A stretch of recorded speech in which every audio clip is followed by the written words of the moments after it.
Hello viewers, আশা করি সবাই অনেক অনেক ভালো আছেন। তো আপনাদের জন্য নতুন আজকে আরও একটি ভিডিও নিয়ে আসলাম।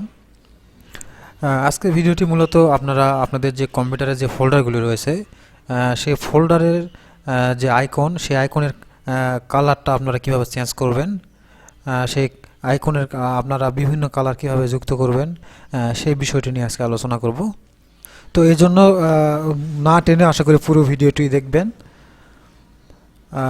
আপনি যদি আমার চ্যানেলে নতুন হয়ে থাকেন তাহলে আশা করি আমার চ্যানেলটি সাবস্ক্রাইব করবেন, আর অলরেডি যদি সাবস্ক্রাইব করে থাকেন তাহলে আপনাকে অসংখ্য অসংখ্য ধন্যবাদ। তো চলুন শুরু করা যাক। তো এর জন্য আমাদের একটি সফটওয়্যারের প্রয়োজন হবে। তো আমি একটি ইন্টারনেট ব্রাউজার ওপেন করে এখান থেকে সফটওয়্যারটি ডাউনলোড করব। তো আমি এখানে আমার ইন্টারনেটের ব্রাউজারটি ওপেন করলাম, করার পরে গুগলে আমি গেলাম।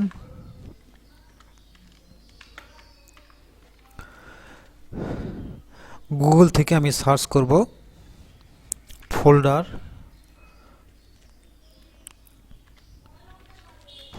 আইকো।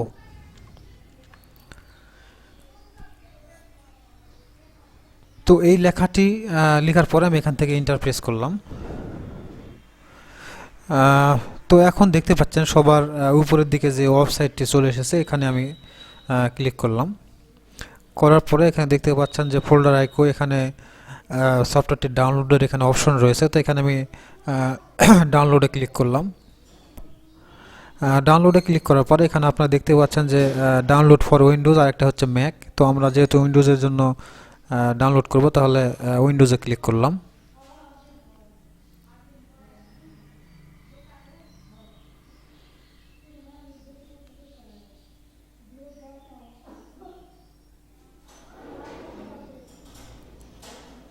তো দেখতে পাচ্ছেন আমাদের কিন্তু সফটওয়্যারটি কিন্তু ডাউনলোড কিন্তু হয়ে গিয়েছে। তো আমরা এখান থেকে ওপেন ফোল্ডারে ক্লিক করলাম।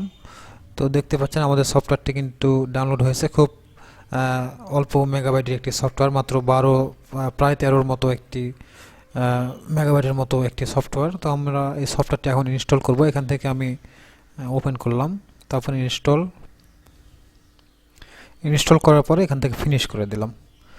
দেওয়ার পরে আমাদের আপাতত এখানে কাজ শেষ, আমরা এটাকে কেটে দিলাম। দেওয়ার পরে আমি ডেস্কটপে এখানে একটি ফোল্ডার তৈরি করি, নিউ ফোল্ডার একটি তৈরি করি। তো আমি ডেস্কটপে একটি ফোল্ডার তৈরি করলাম। তাহলে এই ফোল্ডারটির যে আইকনের যে কালারটি দেখতে পাচ্ছেন, এই কালারটি এখন আমি চেঞ্জ করব। তাহলে এটা এখন কী করব, তাহলে আমরা এখন যেটি করব, আমরা এখানে এই ফোল্ডারের উপরে রাইট বাটনে ক্লিক করব। ক্লিক করার পরে একটু নিচের দিকে দেখতে পাচ্ছেন যে চেঞ্জ ফোল্ডার আইকন নামে একটি কিন্তু অপশন কিন্তু চলে এসেছে।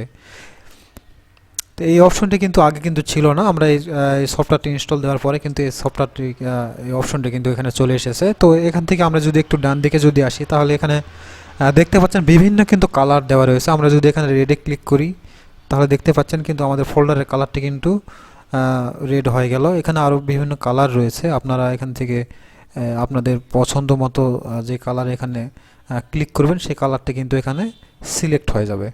তো এছাড়াও আপনারা এখান থেকে ডিফল্ট কালার সিলেক্ট করে দিতে পারেন। এই জন্য আপনারা এখান থেকে সবার নিচে দেখতে পাচ্ছেন যে মোর আইকন নামে যে অপশনটি রয়েছে, এখানে আপনারা ক্লিক করবেন। তো এখানে আসার পরে আপনারা দেখতে পাচ্ছেন যে ক্রিয়েট নামে যে অপশন রয়েছে, এখান থেকে আপনারা ফোল্ডার চেঞ্জ কালার, এখান থেকে কিন্তু ডিফল্ট কালার কিন্তু এখান থেকে সেট করে দিতে পারেন। এখানে কালার রয়েছে, এখান থেকে আপনার ইচ্ছা মতো চাইলে এখান থেকে কিন্তু কালার কিন্তু এখান থেকে সিলেক্ট করে দিতে পারেন। এখান থেকে আপনারা ফোল্ডারের কালার চেঞ্জ করে দিতে পারেন।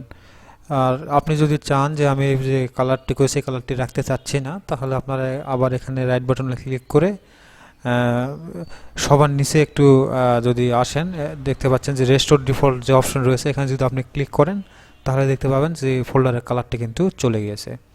তো এই হচ্ছে বিষয়, খুবই সহজ বিষয়।